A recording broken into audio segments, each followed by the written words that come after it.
ወይኔ አምላኬ! እማዬ ተረጋግተሽ ተቀመጪ። ፕሮግራሙን ጨርሱ። የሆነ መረጃ እኮ ይኖራችሁ ይሆናል። ወይኔ አምላኬ! ከልጄ ጋር የምንገናኝበት ጊዜ ደርሶ ይሆን?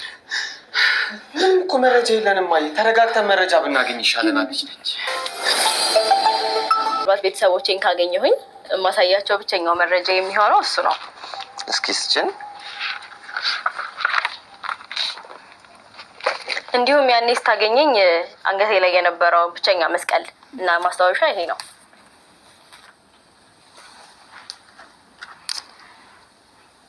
ያው እንግዲህ ተመልካቾቻችን ማስረጃውን እያያችሁ ይህንን የምታውቁ ባለ ታሪክ ካላችሁ ይሄ አንደኛው ምልክት ነው። ዋው በልጅነትሽ በጣም ቆንጆ ልጅ ነበርሽ። አመሰግናለሁ። ለተመልካች እናሳይ። በመጨረሻ የምታስተላልፊው መልእክት ካለ ለተመልካች እናሳይ። ተመልካቾቻችን እንግዲህ እየተመለከታችሁ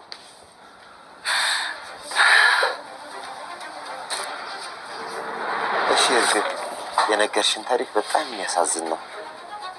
ቤተሰቦችሽም እንደሚገኙ ተስፋ ነው።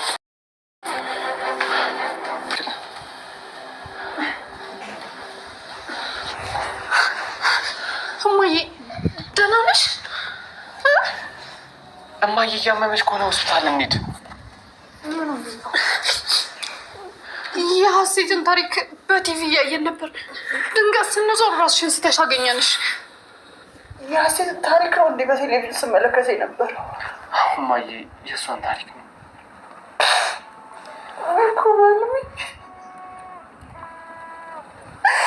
እኮ በልሜ ይመስለኝ ነበር። ፈጣሪ ሰዳኝ እማዬ ምን እያደረግሽ ነው? ምናሴ ልቀቀኝ። ልጄ ጋር እንደዚህ የሆነሽ የት ወዴት ነው የምትሄጂው? ተረጋጊ። ልጄ እኮ እኔን ፍለጋ እየተንከራተተች ነው። ምናሴ እኮ ተረጋጊና እንነጋገር። እማዬ እማዬ ተረጋጊ።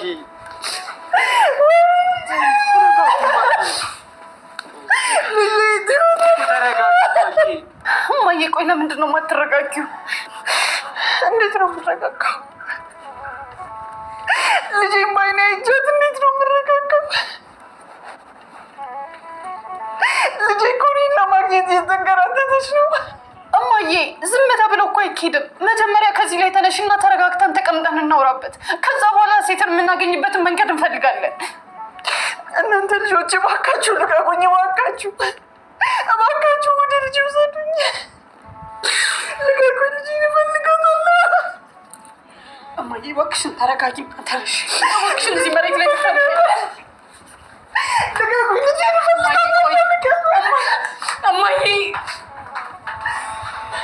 ሰላምሻው ምንድን ነው የምናደርገው? አላውቅም ምን ማድረግ እንዳለብን ምናሴ። ምንም የማውቀው ነገር የለም።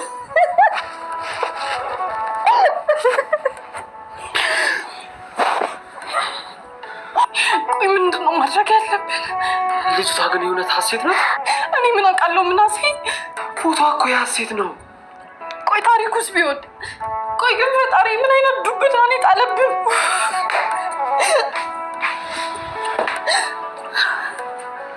እማዬን አይቻልም ታስቲ። እሺ ቆይ ምን ማድረግ ነው የሚችለው? ቆይ ምንድን ነው አሁን የምናደርገው?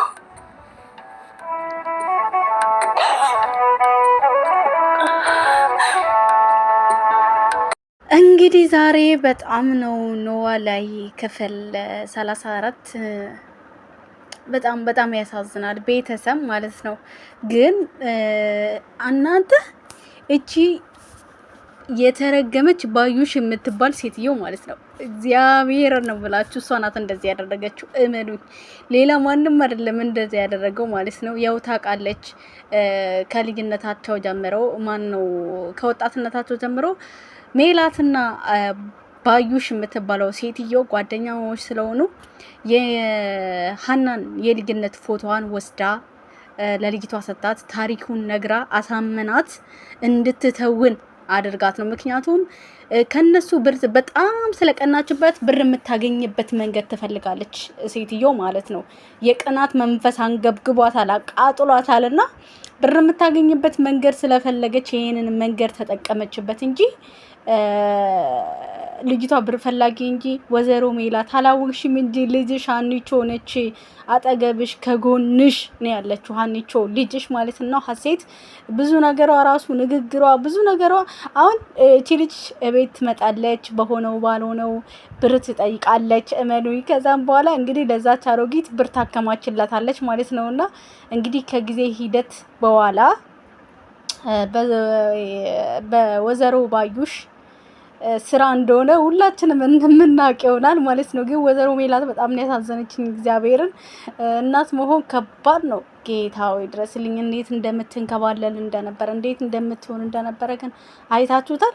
እና እናትነት በጣም ከባድ ነው። እናትን ካልሆነን በሷ ጫማ ላይ ካልቆመን ያን እንትን ማለት አንችልም።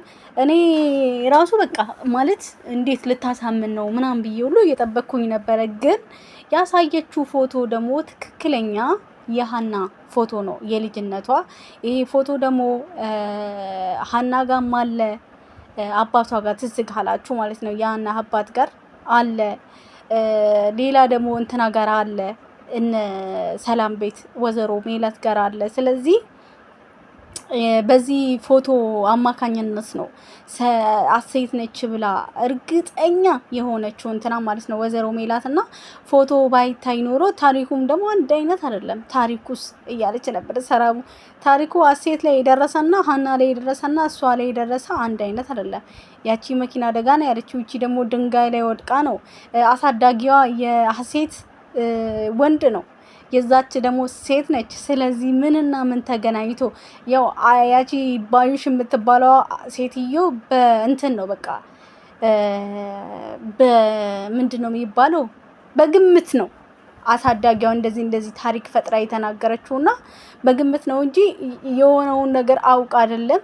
ግን እመኑኝ ቤተሰብ እኔ ውሸታም በሉኝ ማለት ነው ከሷ በስተቀር ሌላ ማንም ይሄንን ታሪክ ፈጥሮ የተናገረም የሰራም ሰው የለም ብዬ ነው እኔ የማምነው ማለት ነውና እንግዲህ ግን በጣም ነው ያሳዘነችኝ ወይዘሮ ሜላት። እንግዲህ ወይዘሮ ሜላት እየጽናቱን ይስጥሽ እና አሁን እሷ ወደ እነሱ ቤት ከገባች በኋላ የሚሆነውን ነገር እናያለን። አንደኛ ስምምነት አይኖራቸውም ማለት በቃ ከነሱ ጋር እነሱ ሰላምና ምናሴ ሀናን ነው እህታቸው አድርጎ የተቀበሏት። እቺ ብትመጣ ራሱ እንደ እህታቸው መቼም አይቀበሏትም። ምክንያቱም እህት አይደለችማ፣ እሷን አይደለም ሲፈልጓት የኖሩ። ስለዚህ ውስጣቸው ራሱ አይቀበላቸውም። ያው የሴትን ፎቶ ስላሳየች ብቻ እህታችን ነች ብሎ ሊያምኑ ሊቀበሉ ይችላሉ እንጂ አይሆንም። ባዩሽ ግን በቃ እንቀጠቀጥሻለን ወይዘሮ